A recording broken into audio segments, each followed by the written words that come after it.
March 10th, 11:42 a.m. Bank of Riverside Falls.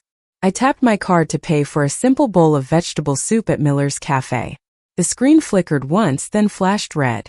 Transaction declined, insufficient funds. For a moment I just stared at it, as if the words would correct themselves. It made no sense. My main checking account held $68,000, my careful savings since Tom passed. A tight, cold pressure gathered beneath my ribs. I apologized quietly to the cashier, left the soup untouched, and walked across the street toward the Bank of Riverside Falls. The glass doors hissed open with a familiar whoosh, the kind that usually calmed me. Today it only echoed. Inside, behind the glass divider of the wealth management desk, I saw my son Eric, back straight, shoulders stiff, and his wife Kayla, leaning close to him. On the counter in front of them lay stacks of cash, wrapped in the bank's white and green tape. The banker slid a form toward them. Even from several feet away, my eyes caught the bottom line. A signature in neat cursive. Withdrawal authorization, Helen Brooks. My name. My handwriting, only it wasn't mine. Kayla's voice carried across the quiet room. Just take the rest, she said. She won't notice anyway. The words didn't echo. They settled inside me like wet stones sinking to the bottom. And in the stillness that followed, one question rose with a slow, sharp edge. How could they do this to me? If this moment stirs something familiar in you, stay with me. What comes next is the truth I carried in silence for far too long. My name is Helen Brooks, and at 65 I have learned that a quiet life can still hold fault lines. I have lived in Riverside Falls for more than 4 decades, long enough for people to know me by the sound of my footsteps on Main Street. They know my shop, Brooks Home Essentials, just as well. Tom and I built it together back when the town still had a hardware store, a bakery with glass jars full of lemon drops, and neighbors who waved before they spoke. Our little shop survived what the others didn't. That was Tom's doing as much as mine. He believed people returned to places where they felt seen. After he passed, I kept the store running the way he would have wanted.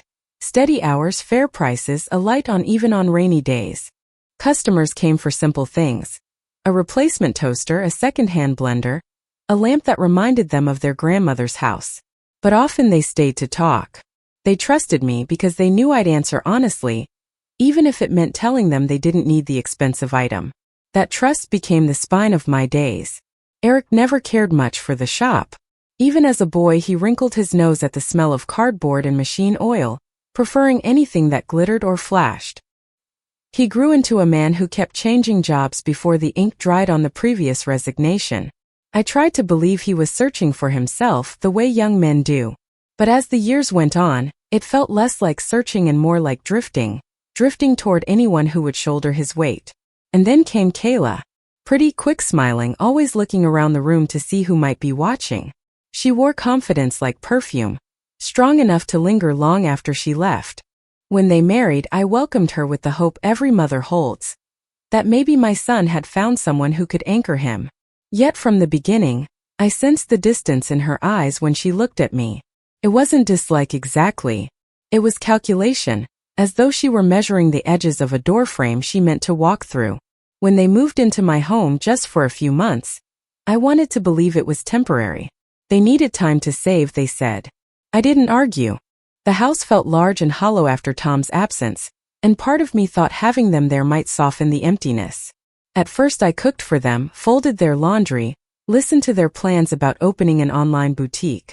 But slowly the tone shifted. They acted not like guests, but like heirs waiting for a room to become available. They began helping themselves to small things, dish soap, batteries, new extension cords from the store. "We'll pay you back next week," Eric would say without meeting my eyes. The repayment never came. Then came the quiet comments, always coded in a kind of casual concern. When I misplaced my reading glasses, Kayla said, "It's normal at your age." When Eric offered to look over my bills, his voice had the softness of someone approaching a frightened animal. I told myself they were only trying to help. It was easier than considering other possibilities. Still, there were moments I couldn't ignore.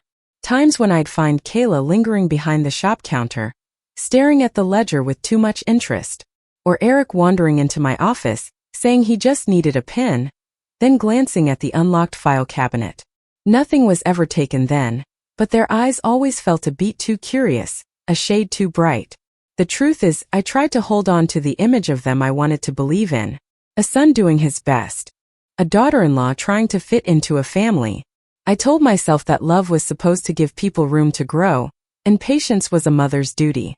But in the quiet hours, those late nights when the lamp hummed beside me and the house settled into its bones, I felt a thin ribbon of worry tighten around my thoughts. There is a particular kind of loneliness that comes when your own child feels like a stranger. It isn't sharp, it doesn't bleed. It's a slow, steady unraveling, so gentle you hardly notice the threads falling away until you reach for warmth and find only air. I tried to ignore it. I tried to tell myself it would pass. But standing in that bank, watching them reach for money I had saved through decades of careful effort, I understood something I had been resisting for too long. The people I loved were not who I hoped they were. They were who they had shown themselves to be, one small dismissal at a time. Looking back, I can trace the moment the ground beneath us first shifted. It was small, almost forgettable the way early warnings often are. 3 months before the bank incident, I was straightening a row of second-hand coffee makers along the middle aisle of the shop. The morning sun slanted through the front windows, catching the dust in a soft glow. I remember thinking how peaceful the shop looked in that hour before customers came in. The hum of the old refrigerator in the back room, the tick of the wall clock, the faint lavender scent from the diffuser Amanda had given me. All of it felt like home. Kayla wandered in wearing her usual brisk expression, the one that suggested she would rather be anywhere else. She moved past the shelves with a faint sigh she didn't try to hide. Then, almost as an afterthought, she ran her hand over a stack of older toaster ovens and said, "This place looks like a retirement garage sale." She didn't look at me when she said it. She just kept walking toward the counter, scrolling through her phone. I let the comment hang in the air like a curtain I couldn't quite push aside. I forced a small smile and pretended to adjust a display that didn't need adjusting. I told myself she was just being thoughtless, not cruel. People said careless things all the time. But something in her tone lingered long after she left the store that day. It was the way she said retirement, as if the word itself carried dust. A week later, I was standing at the kitchen counter, turning over every object in search of my car keys. I had set them down only minutes earlier. I was sure of it. Eric came down the stairs and watched me from the doorway. He wasn't unkind, but there was a tension in his posture, a kind of expectant patience. I told him I had misplaced my keys again. He chuckled the way someone laughs at a joke they've heard too many times.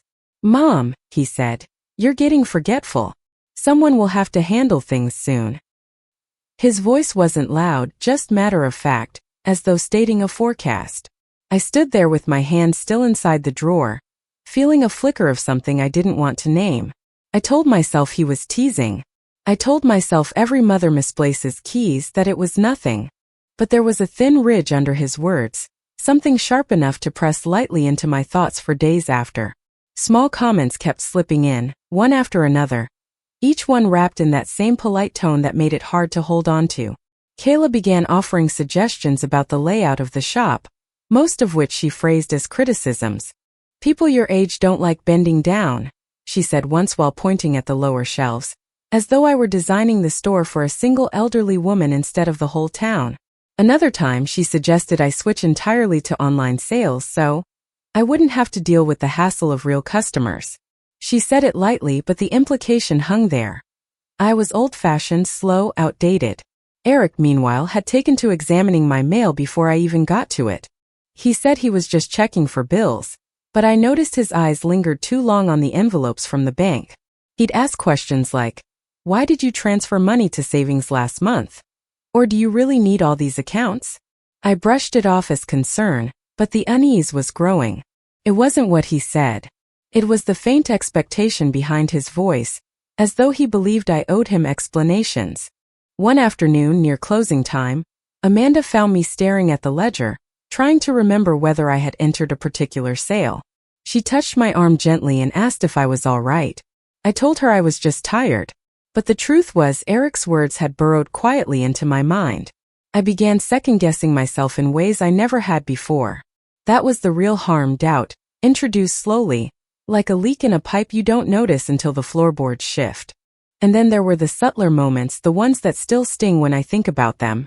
The times when Kayla walked behind the counter without asking, glancing at the open till as though she were taking inventory. Or when Eric stood too close while I rang up a customer, as though supervising. Neither of them said anything explicitly wrong, but their eyes told another story. One of appraisal, expectation, and something else, entitlement. I remember one evening when we were all sitting in the living room. Tom's old Afghan was draped over the couch the way it always had been. The lamp cast a warm circle of light over the carpet. It should have felt comfortable. Instead, Kayla turned to me after scrolling through her phone and said without looking up, "People your age shouldn't run businesses. It's embarrassing." She didn't say it with anger. She said it the way someone comments on the weather, simply reporting a fact. Eric didn't correct her. He didn't look at me at all. I felt something inside me slide slightly out of place, like a drawer that no longer closes all the way. I wanted to defend myself, but the words wouldn't form. Not because I believed her, but because the shock created its own silence. I stood up to make tea, pretending I hadn't heard clearly. These were small cracks, barely visible at first, but they grew. Day by day, they widened in the spaces between us. I kept telling myself it was temporary, that families went through rough patches, that I could hold the center steady. But the truth was already beginning to show itself. Sometimes the first warning doesn't shout. It whispers. It arrives in the shape of a careless comment, a misplaced glance, a moment where someone reveals what they really think. And by the time you notice the whisper, the fracture has already begun. After those first cracks appeared, the days began stretching in a way that made me feel as if I were walking across thin ice. Everything looked normal from a distance. The same storefront windows, the same sputtering coffee maker at home, the same old keys resting in the blue ceramic bowl by the door. But underneath, something in my life had begun to shift. It was subtle at first, almost polite in the way it changed, as though giving me time to adjust. Yet each small moment left a faint mark on me, a kind of invisible bruise. In the shop, Kayla no longer greeted customers. She would sit behind the counter scrolling on her phone, her fingers tapping like tiny hammers, pretending to be absorbed in something too important to ignore. When familiar faces walked in, Mr. Lawson looking for batteries, or the Pierce sisters in search of another kettle, Kayla barely lifted her eyes. Once I heard her whisper to Eric, "Do they really buy this stuff?" As though the town she lived in were somehow beneath her. The comment wasn't meant for me, but I heard it all the same, and so did Amanda, whose eyes flickered toward mine with quiet sympathy. Eric, meanwhile, had taken an interest in my bills. That was the word he used, interest, as though it were a hobby. He hovered near me when the mail arrived, offering to sort it, before I even broke the seal. If I reached for a credit card statement, he'd say, "Let me just check something," and hold it up to the light as though searching for invisible ink. His tone remained gentle, but I could feel a strange pressure behind it, a kind of expectation I didn't know how to answer. I told myself he wanted to help, but I knew the weight of genuine care, and this wasn't it. This was something else, something angled. The comments grew bolder. A few days before Christmas, I mentioned to them that I planned to keep the shop open through the new year. It felt important. Tom and I had always done that, welcoming in January with warm lights and a sense of purpose.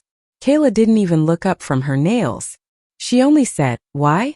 The world's moving on. You should too." She spoke in a soft voice, but each word landed with a dull finality, as if she were naming a decision I hadn't realized I had made. Another evening, as I was preparing a casserole for dinner, Eric leaned against the counter and watched me measure flour. "Mom," he said, "maybe it's time to think about what comes next. You know, downsizing, simplifying."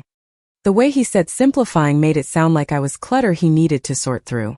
I wiped my hands on a towel and nodded, even though I didn't agree. I didn't trust my voice to stay steady, so I gave him silence instead. It wasn't only the words. It was the way the house started to feel different around them. They occupied space in a manner that suggested ownership rather than residence. Kayla rearranged the living room furniture one afternoon without asking, explaining that the old layout didn't make sense. When I hesitated at the sight of Tom's armchair pushed into a corner, she gave me a patient smile and said, "You'll get used to it." But I didn't. The chair looked abandoned, as though someone had turned its face toward the wall for something it hadn't done. The nights grew heavier. I would sit in my bedroom with the door slightly ajar, listening to the faint murmur of their voices downstairs. Sometimes I caught my own name, followed by a pause that felt deliberate. Once, when I walked into the kitchen earlier than they expected, they stopped talking altogether, each of them wearing a too smooth expression. It wasn't the silence that troubled me. It was what it tried to hide. At the shop, I began noticing small discrepancies. A missing receipt here, an unopened shipment logged as completed, the petty cash drawer short by $10 one week and $6 the next. I asked Eric about it once gently, but he shrugged and said, "Maybe you counted wrong." The words were light, but the implication pressed deeper. That I was becoming unreliable, forgetful, fragile. The doubt he planted months earlier was starting to take root, spreading quietly through my routines. I hated that part the most, not the mistakes themselves but the way I began questioning my own certainty. Amanda saw more than she said. One afternoon as we were closing, she placed a hand on my shoulder and asked, "Are you sure everything's all right at home?" Her voice was careful, not prying. I told her yes because that was easier than explaining the complexity of loving someone who keeps taking small pieces of you. She didn't believe me, but she didn't push. The tension built slowly like a rising tide. It didn't crash all at once. It crept upward inch by inch, so gradually that by the time it reached my waist, I had no memory of when the water had been low. I tried to pretend nothing had changed, but there were too many signs now, too many shifts in tone, too many quiet invasions of boundary and privacy. Looking back, I can see how carefully the pattern formed. Kayla made me feel outdated. Eric made me feel uncertain. Together they created a world where I questioned the very skills and instincts that had carried me through a lifetime of steady work and careful living. It was a dismantling by degrees, not with force but with suggestion. And still part of me hoped they'd stop. Part of me wished we could return to easier days, before the comments, before the insinuations. But the tide was still rising, and they didn't seem inclined to step back. I just didn't know yet how far they intended to go. The morning it happened began like any other. A thin band of pale light rested across my kitchen table, turning the steam from my tea into a soft ribbon that drifted upward. I remember thinking the day would be ordinary. I put on my gray wool coat, locked the shop behind me, and walked to Miller's Cafe for lunch. Nothing in the quiet rhythm of that walk prepared me for what waited on the other side. After my card was declined for that simple bowl of soup, I left the cafe with my hands trembling slightly at my sides. The cold air stung my cheeks as I crossed the street. I pushed open the bank's glass doors, and the sterile warmth inside wrapped around me like a warning. What I saw next felt unreal at first, as if I had stepped into someone else's life. Eric stood with his back to me, shoulders squared in a way I'd never seen before. Kayla leaned beside him, her hand resting casually on a stack of cash that sat on the counter. Thick bundles wrapped in crisp bank tape, more money than I had ever withdrawn at once in my life. The banker, middle-aged, neat, polite, was sliding a set of documents toward them. My eyes drifted down as if pulled by gravity.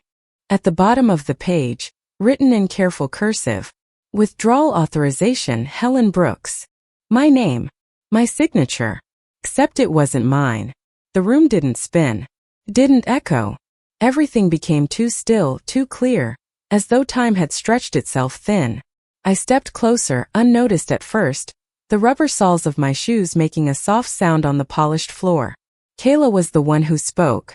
Loud enough for the banker, the room, for anyone with ears to hear. "Just take the rest," she said. "She won't notice anyway." A simple sentence. Ordinary words. Yet each one landed with the weight of a confession. The banker hesitated. "Are you sure you want to withdraw this amount today? It's nearly everything." Eric gave a practiced sigh. "It's necessary. My mother isn't well." He lowered his voice, but not so low I couldn't hear. "That's why I have her power of attorney. We're protecting her assets while she still has them." He said it gently, like delivering bad news about a stranger. My chest tightened, but I didn't speak. I watched his face, my son's face, as he lied with such calm certainty. No shame, no hesitation. As though he had rehearsed the lines. Kayla leaned in closer to the banker. "She gets confused," she said. "It's best if we handle things. Just finish the paperwork. She won't understand." I felt something inside me shift, a quiet, clean break. Not loud, not dramatic. The way a thin branch snaps under pressure after holding too much weight for too long. The banker scanned the page again. This signature looks a bit different from the others on file. Kayla's smile sharpened. She's been shakier lately. Age does that. Age. That single word used like a tool, a wedge. I stepped forward then, my voice still quiet, steady. Eric. He turned. Surprise flickered in his eyes, a small, quick spark that vanished almost instantly. Then came something else. Annoyance perhaps, or the realization that I had seen more than he intended. Mom, he said, too casual. We were just handling a few things for you. I looked at the papers. And my forged signature. At the stacks of cash that represented decades of work, of saving, of small decisions made carefully and slowly with Tom by my side. My entire life condensed into neat bank bundles. How much did you take? I asked. My voice sounded strange, as if coming from another version of myself. Eric opened his mouth, but Kayla answered first. Enough.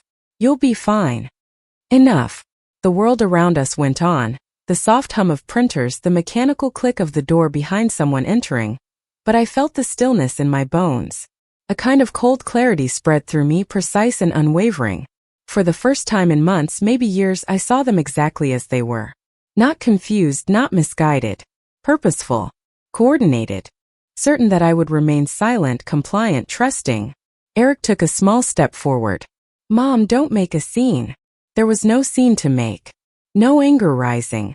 Just a quiet realization, heavy and complete.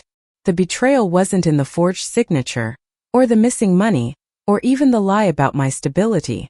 It was that they had decided, without hesitation, that my life was theirs to manage. My years. My work. My choices. My name. Something long protected inside me, my dignity perhaps, stood up then, not loudly but firmly. I turned away from them. The floor felt solid beneath my feet. The cold air outside sharp and honest. I didn't need to shout or confront or plead. The truth had already shown itself. And once seen, it could never be unseen. When I stepped out of the bank, the cold hit me like a clean wall of air. Riverside Falls in early March carries a sharpness that wakes the skin. I stood on the sidewalk for a moment, letting the chill settle into my coat, into my bones, into the space where shock had been only minutes before. Cars passed. A bicycle bell rang somewhere near the corner. Life moved with its usual rhythm, completely indifferent to the unraveling of mine. I walked toward the metal railing overlooking the small river that cut through town. The water below moved slowly, carrying bits of pale winter debris downstream. I rested my gloved hands on the railing. The metal felt cold enough to sting. For a long moment I simply breathed. In, out, each breath steadier than the last. No anger rose in me. No trembling grief. Instead, a strange silence, quiet but strong, filled the space where fear had been. My mind cleared in a way I hadn't felt in years. It was as if something heavy had finally stopped pressing down on me. I replayed their words, their tones, the way Eric hadn't even flinched when he lied. The way Kayla had spoken about me as though I were an old piece of furniture they were waiting to replace. I had ignored signs for months, maybe longer. Hoping they were temporary. Hoping love could realign what time and carelessness had bent. But the truth stood in that bank lobby, bright as the fluorescent lights above those stacks of cash. They had crossed a boundary I didn't know I still expected them to honor. A group of teenagers walked past me laughing, their breath visible in the cold air. One of them bumped my shoulder lightly and apologized. I nodded and they hurried on. Their carefree voices dissolved into the wind, leaving me again with the quiet. I reached into my coat pocket and took out my old phone. The screen was cracked at the corner. Tom and I had bought it together years ago, back when choosing a phone felt like a small adventure. I looked at it for a long moment, remembering the person I had been then, trusting, eager to stay connected to the people I loved. That version of me wouldn't have survived what I saw today. And that version of me didn't need to. I powered the phone off. The screen went dark with a soft final blink. Then, without ceremony, I dropped it into the public trash bin beside the bench. It landed with a faint thud, swallowed by discarded coffee cups and yesterday's newspaper. I didn't mourn it. Some endings don't require grief, only recognition. I straightened my coat, letting the cold wind lift the stray strands of hair around my face. My hands didn't shake when I reached for my wallet, when I counted the bills I still had, when I began walking toward the shopping plaza. My pace was steady, my steps firm. Inside the small electronics shop, I bought a new phone. The young man behind the counter offered to transfer my data. I declined. "I'm starting fresh," I said. He nodded politely, not knowing the weight of what he'd just witnessed. Outside, I leaned against a lamppost and powered the phone on. The screen glowed bright and clean. No messages. No saved numbers. No history. The first thing I did was call my attorney. When he answered, I heard the rustle of papers on his desk. "I need you," I said, "to restructure everything. My accounts, my will, my power of attorney. All of it."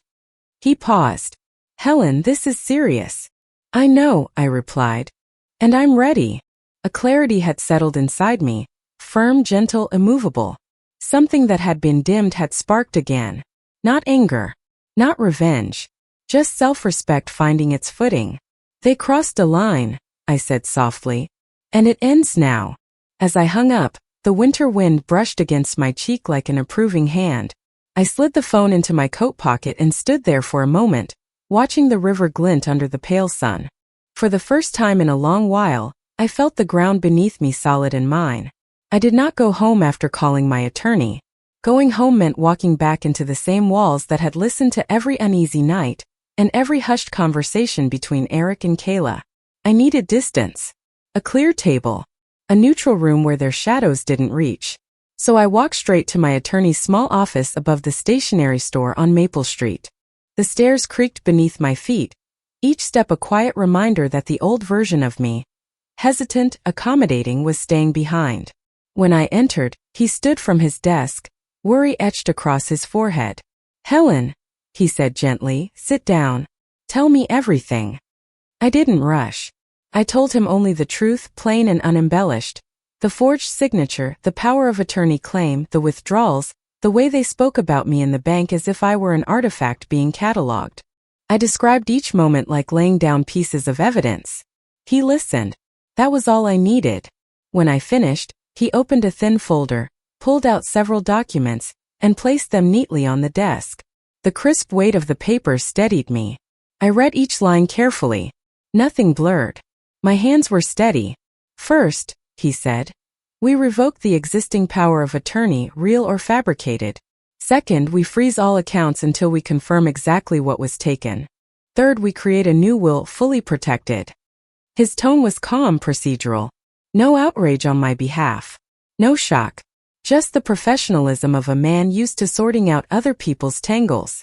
It grounded me. "Are you certain?" he asked. "Yes," I said. My voice was soft, but the certainty behind it was unwavering. They made their choice. Now I'm making mine. I signed the revocation first. My name written in my own hand, firm, steady, unbroken. It looked nothing like the crooked imitation Eric and Kayla had handed to that banker. Next came the account protections, the new directives, the will. Each signature felt like placing a stone back into the foundation of a house that had been shifting under me. When I finished, he gathered the pages, tapped them into alignment and said, "I'll submit everything today." The relief didn't hit like a wave. It arrived quietly, settling over me like a warm shawl. I felt taller somehow. Not invincible, but present in a way I hadn't been for a long time. On the walk back toward downtown, I passed the bank again. The windows looked cold and reflective, revealing only my faint outline. I didn't go inside. There was nothing more for me there. Not fear, not doubt, not even pain. I had already moved past the moment that would define the rest of my life. I stopped by the shop next. Amanda was wiping down the counter, humming softly. When she looked up and saw my expression, she didn't ask what was wrong. She simply said, "Whatever happened, you look resolved." "I am," I answered. I told her only what she needed to know. That certain boundaries were changing, that the business would be undergoing adjustments, and that she would soon have a larger role. Her eyes widened, then softened. "You deserve peace," she said. It wasn't a grand statement. It wasn't meant to be. But it settled into me like truth. I closed the shop early that afternoon. When I finally walked back into my house, Eric and Kayla weren't home. The living room was quiet. Tom's chair still sat in the corner where Kayla had pushed it weeks before. I walked over, lifted it with both hands, and carried it back to its original place, by the lamp facing the window. One small act of restoration. As I stood there, the late-day light filled the room with a warm, pale glow. I breathed in slowly. The air felt different, as though the house itself had been waiting for me to reclaim it. For the first time in months, the silence felt like mine. The next morning, I woke before sunrise. The house was still, the kind of stillness that settles after a storm has passed. I made myself a cup of weak Earl Grey, wrapped my hands around the warm mug and waited. I didn't rush anything. I simply listened to the familiar hum of the refrigerator and let the quiet fill the rooms that had, for months, carried someone else's footsteps. At 9:03 my attorney called. "It's done," he said. "All accounts frozen. All access revoked. The bank has been notified." And the warning letters were sent. I thanked him, set the phone down, and let the news settle into me like the final click of a lock sliding into place. Not long after, I heard the front door open, first hurried steps, then raised voices drifting through the hall. Eric's tone had the sharpness of someone who had just discovered something unexpected and deeply inconvenient. "Mom," he called, storming into the kitchen. "Why can't we withdraw anything? They said our access is gone." "Gone? What did you do?" I set my mug down carefully. I protected myself. Kayla followed him in, her hair still messy from sleep. Her expression was tight, her voice shrill under the surface. "You can't just freeze everything. We needed that money. We already paid deposits." "You paid them," I said quietly, "with funds that weren't yours." For a moment neither spoke. Their surprise wasn't guilt, it was disbelief, the kind that comes from realizing the person you underestimated has stepped out of the role you assigned them. Eric's face flushed. "This is ridiculous. The bank said you revoked everything. You can't do that without talking to us." "I don't owe you my silence," I replied. "Or my savings." He opened his mouth again, but the words tangled. Then came anger, loud, clumsy, unsteady. They argued, paced, demanded explanations they believed they deserved. I listened without absorbing any of it. Their voices no longer had weight. They were background noise in a place that had belonged to me long before they moved in. By noon they left for the bank, still fuming. I watched from the window as they rushed to the car, Kayla gesturing sharply, Eric gripping the steering wheel with white knuckles. What happened next spread through Riverside Falls before the day was over. Inside the bank lobby, Eric argued with the teller loudly enough that customers turned their heads. Kayla accused the staff of targeting them. Someone recorded part of the scene on their phone. A short clip appeared online, Eric demanding access, Kayla saying, "Her memory is failing, we're helping her." Only for the banker to respond firmly and clearly, "Mrs. Brooks has full capacity and has made her wishes legally explicit." By evening the entire town knew. Neighbors who had seen me at the shop for decades exchanged quiet looks. People who had trusted my judgment now understood the situation with a clarity I didn't need to explain. The whispers weren't cruel. They were the kind that rise naturally when truth surfaces after being pushed under too long. Later that day, my attorney forwarded copies of the formal warnings he had sent them. Forgery is a criminal offense. Unauthorized withdrawal is attempted theft. Further actions will involve investigation. The language was calm, factual, neutral, yet heavy. I knew they would feel every word. Eric didn't come home that night. Kayla did, briefly, just long enough to slam open the front door, stomp through the hallway gathering her belongings, and shout a few broken insults that echoed off the walls with more exhaustion than conviction. She left without looking at me. By the next morning their car was gone. So were the suitcases they bought last spring for their future move to South Carolina. That dream, funded with intentions they never admitted, evaporated as quickly as their access. I didn't chase them. I didn't call. I didn't need apologies that would be shaped by convenience rather than remorse. Their consequences arrived naturally, like a tide following the pull of the moon, predictable, steady, inevitable. In the days that followed, the house grew quiet again. Not empty, just honest. An honesty I realized was its own kind of peace. In the days after the confrontation and the sudden silence that followed, life settled into a quieter rhythm, one that felt strange at first, like wearing a coat that didn't yet fit your shoulders. I would wake before sunrise, make myself a cup of tea in the same old blue mug I had used for years, and sit by the kitchen window watching the town slowly unfold. With Eric and Kayla gone, the house felt lighter, almost as if it had been holding its breath for months and had finally exhaled. My attorney's letters had done their work. The accounts were secured. The forged documents were officially challenged.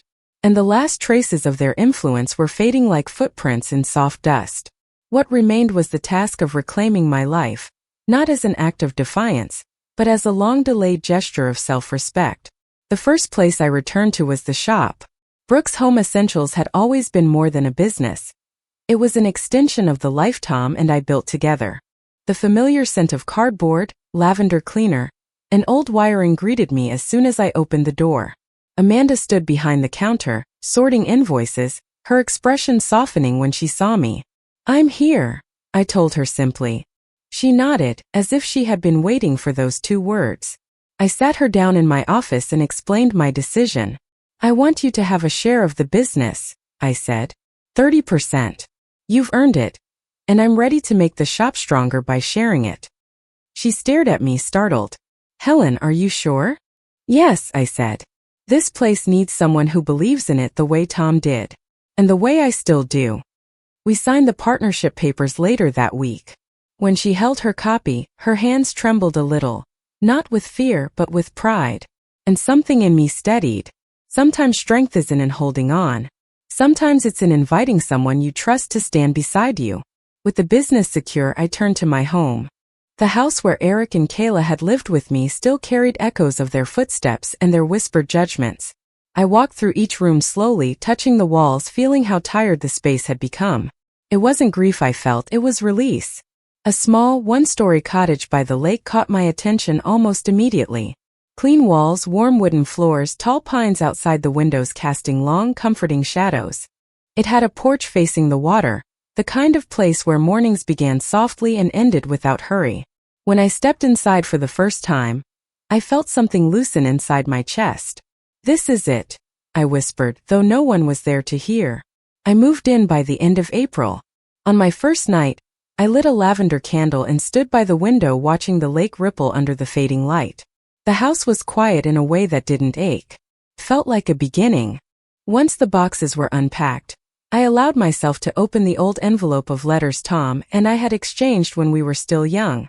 One letter mentioned a trip we had always talked about but never taken, Seattle, with its gray skies, bookstores, and ferry boats. I traced my finger along the paper and felt that familiar tug of longing, the kind that asks softly, "If not now, when?" So I booked a ticket for June. I packed slowly. 2 sweaters, a raincoat, a notebook, comfortable shoes, and a small framed photo of Tom that always traveled with me. I wasn't running away from anything. I was moving forward finally. Evenings in the new house settled around me like a warm shawl. I would sit on the porch with a cup of tea and watch the sky shift from gold to blue. The quiet didn't frighten me anymore. It felt earned. My life now is simpler, smaller, calmer, but every bit of it is mine. And in that peaceful stillness, I found something I hadn't felt in a long time, a beginning that belonged entirely to me. In the days after the confrontation and the sudden silence that followed, life settled into a quieter rhythm, one that felt strange at first, like wearing a coat that didn't yet fit your shoulders. I would wake before sunrise, make myself a cup of tea in the same old blue mug I had used for years, and sit by the kitchen window watching the town slowly unfold. With Eric and Kayla gone, the house felt lighter, almost as if it had been holding its breath for months and had finally exhaled. My attorney's letters had done their work. The accounts were secured. The forged documents were officially challenged.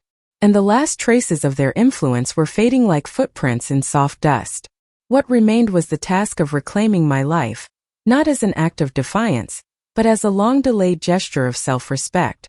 The first place I returned to was the shop. Brooks Home Essentials had always been more than a business. It was an extension of the life Tom and I built together. The familiar scent of cardboard, lavender cleaner, and old wiring greeted me as soon as I opened the door. Amanda stood behind the counter, sorting invoices, her expression softening when she saw me. "I'm here," I told her simply. She nodded, as if she had been waiting for those two words. I sat her down in my office and explained my decision. I want you to have a share of the business, I said. 30%. You've earned it, and I'm ready to make the shop stronger by sharing it. She stared at me, startled. Helen, are you sure? Yes, I said. This place needs someone who believes in it the way Tom did. And the way I still do. We signed the partnership papers later that week. When she held her copy, her hands trembled a little. Not with fear, but with pride. And something in me steadied. Sometimes strength isn't in holding on. Sometimes it's in inviting someone you trust to stand beside you. With the business secure, I turned to my home. The house where Eric and Kayla had lived with me still carried echoes of their footsteps and their whispered judgments. I walked through each room slowly, touching the walls, feeling how tired the space had become. It wasn't grief I felt, it was release. A small, one-story cottage by the lake caught my attention almost immediately. Clean walls, warm wooden floors, tall pines outside the windows casting long, comforting shadows. It had a porch facing the water, the kind of place where mornings began softly and ended without hurry. When I stepped inside for the first time, I felt something loosen inside my chest. This is it, I whispered, though no one was there to hear. I moved in by the end of April. On my first night, I lit a lavender candle and stood by the window watching the lake ripple under the fading light. The house was quiet in a way that didn't ache. It felt like a beginning. Once the boxes were unpacked, I allowed myself to open the old envelope of letters Tom and I had exchanged when we were still young. One letter mentioned a trip we had always talked about but never taken, Seattle, with its gray skies, bookstores, and ferry boats. I traced my finger along the paper and felt that familiar tug of longing, the kind that asks softly, if not now, when? So I booked a ticket for June. I packed slowly. 2 sweaters, a raincoat, a notebook, comfortable shoes, and a small framed photo of Tom that always traveled with me. I wasn't running away from anything. I was moving forward finally. Evenings in the new house settled around me like a warm shawl. I would sit on the porch with a cup of tea and watch the sky shift from gold to blue. The quiet didn't frighten me anymore. It felt earned. My life now is simpler, smaller, calmer, but every bit of it is mine. And in that peaceful stillness, I found something I hadn't felt in a long time. A beginning that belonged entirely to me.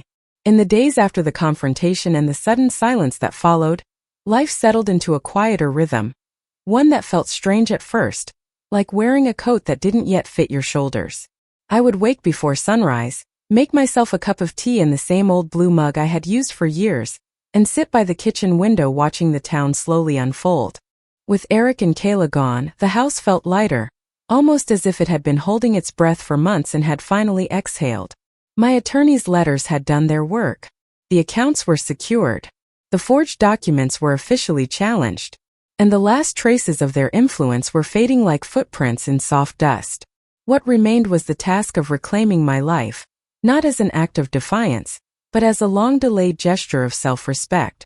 The first place I returned to was the shop. Brooks Home Essentials had always been more than a business. It was an extension of the life Tom and I built together.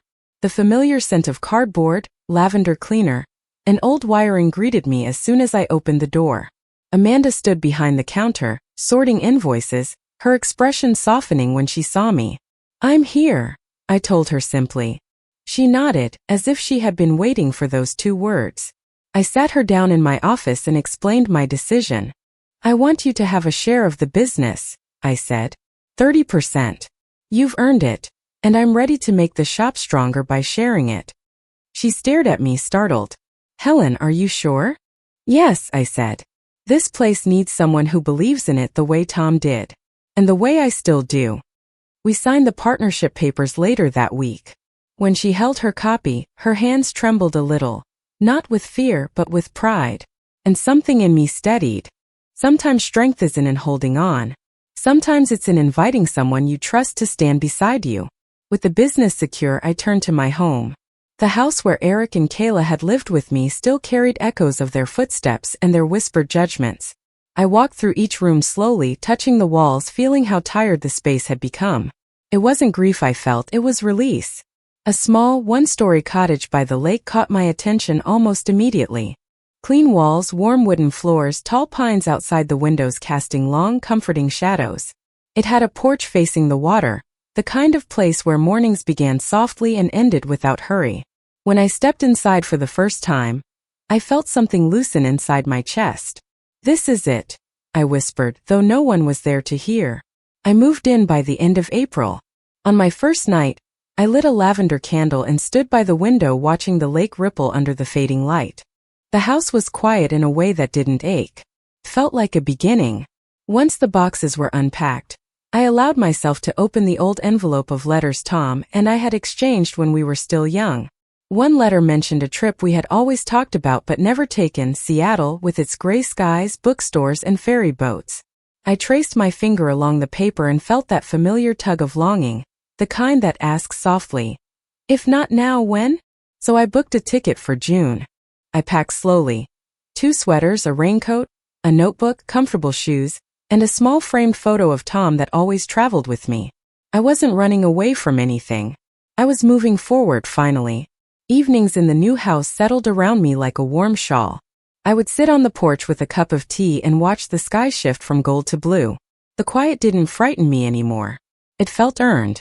My life now is simpler, smaller, calmer, but every bit of it is mine. And in that peaceful stillness, I found something I hadn't felt in a long time. A beginning that belonged entirely to me. In the quiet of my lakeside home, I often find myself standing on the small wooden porch, watching the last light fold itself into the water. Even now, months after everything fell apart, the evenings feel like gentle reminders that life can return to stillness if you let it. I breathe more slowly here. My thoughts move without stumbling over fear or disappointment.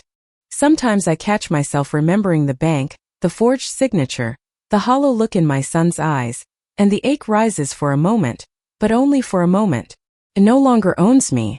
I have learned that losing people is not always a tragedy. Sometimes it is release. What hurt most was not the money taken or the lies spoken.